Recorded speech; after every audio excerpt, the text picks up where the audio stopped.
Matt, thanks so much for joining us. Thanks for having me, Sarah. So solution sales has been the name of the game now for quite a while. What are the limitations with solution sales, and why do you see that now coming to an end? Yeah, you're right. In sales, we talk about the big evolution that happened, depending on who you ask, 2 to 3 decades ago, from the shift away from selling products to customers into selling solutions.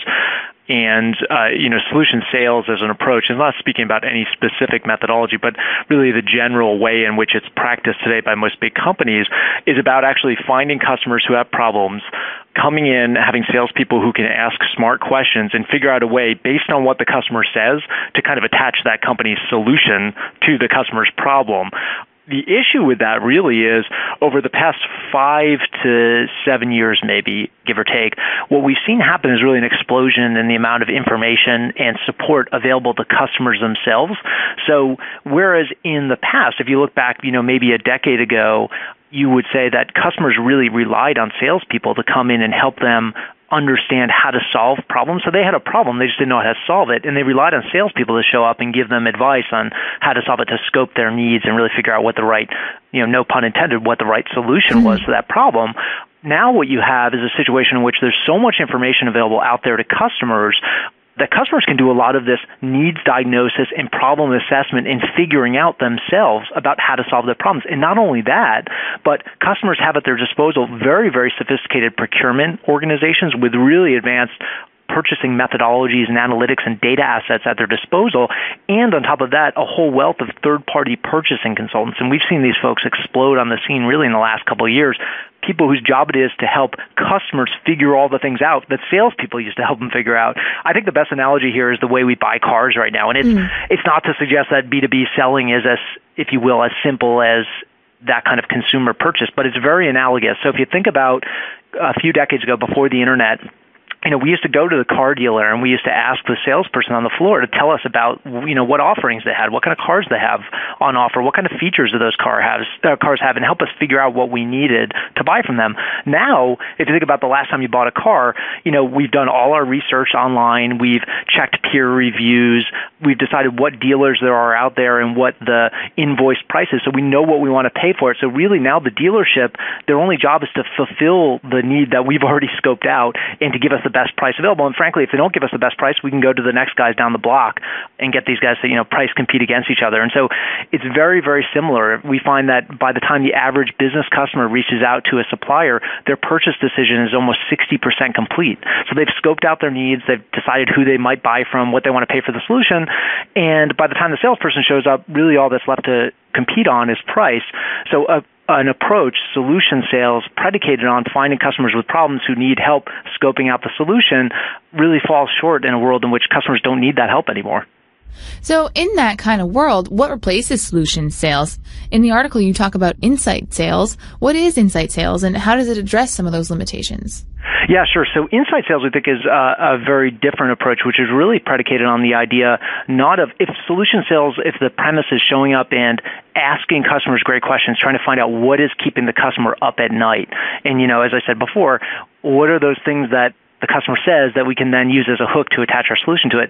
Well, insight sales is the idea of showing up and not asking the customer what is keeping you up at night, but actually telling them what should be keeping them up at night. And obviously doing it in a very empathetic kind of way, but the idea is teaching customers about business opportunities and problems, often ideas that the customer, him or herself, hasn't even thought of before. So new ways to save money or make money or avoid risk over the horizon that the customer hadn't even thought of, and educating the customer about those problems, which then ultimately lead to the things that you can deliver better than the competition. So it's almost like the idea of getting in even before. If the customer's pushing us out to, a point in the sale where their purchase decision is 60% complete, and then we're brought in to just engage in the price bake-off with all the other vendors, the idea is how do we engage them even earlier to inform their view of their world, teach them about opportunities and problems out there, and then teach them why they need to buy from us as the solution to those problems and opportunities. Can you give us an example of maybe how that would work in the real world, or give us some sense of maybe the context of how you came to realize this?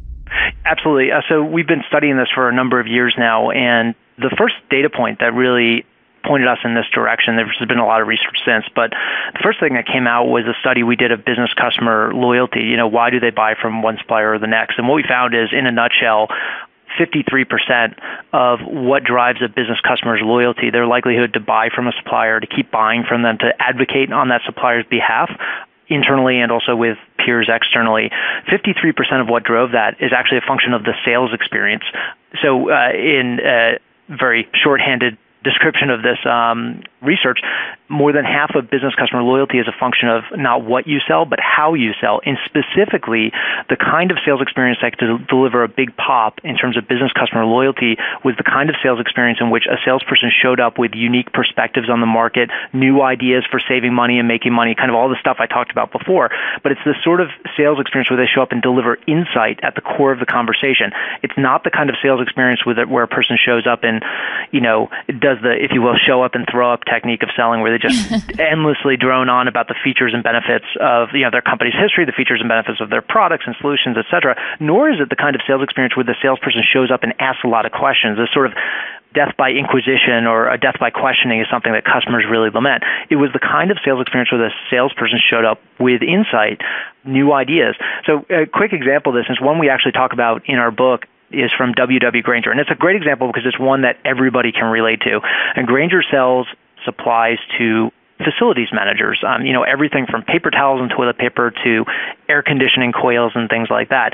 Now, Grainger has a really compelling and unique value proposition in the market. They've got the largest SKU catalog or inventory of any MRO supplier in the world. They've got the largest distribution network of any supplier in the world. The problem is they were coming in and they were presenting these things and saying, hey, we carry more items in our catalog, we have more distribution facilities, et cetera, et cetera. And the response from the customer was, great, can I get a discount? So they weren't willing to pay for those things. It wasn't until Grainger realized that using their own data, customers were actually spending a huge amount of money, not just on the planned purchases that they buy all the time, but on unplanned purchases. So these are the things that break or they need to replace very infrequently. But Grainger had access to all this customer data on their spend habits over time. And what they found was customers spend almost 40% of their entire MRO budget not on planned purchasing, but on unplanned purchasing, those things that break very infrequently.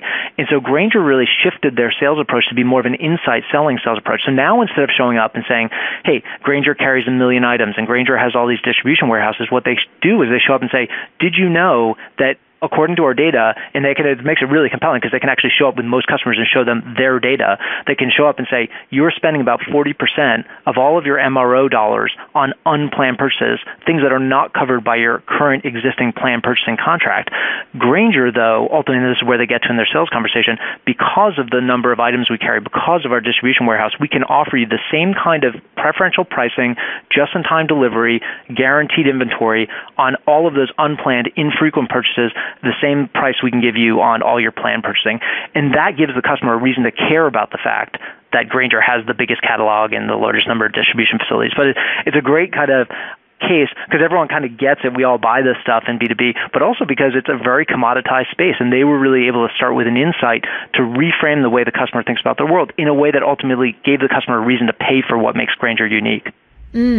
So when you're talking about that kind of more effective insight selling, what are the specific skills? What kind of person do you need to be a salesperson in this insight model?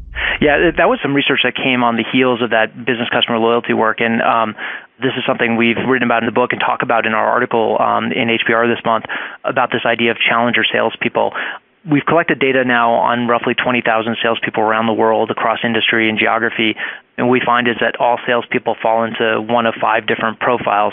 You've got challenger salespeople. These are kind of the debaters on the team. They've got a provocative point of view, and they're not afraid to share it with the customer, frankly, not afraid to share it with their bosses either. You've got relationship builders, sort of a classic sales profile. These are the people who are, their posture is one of acquiescence. Whatever the customer needs, they're going to take care of that need, whether it's a discount or it's some, customized solution or packaging, what have you. The relationship builder wants to make the customer happy.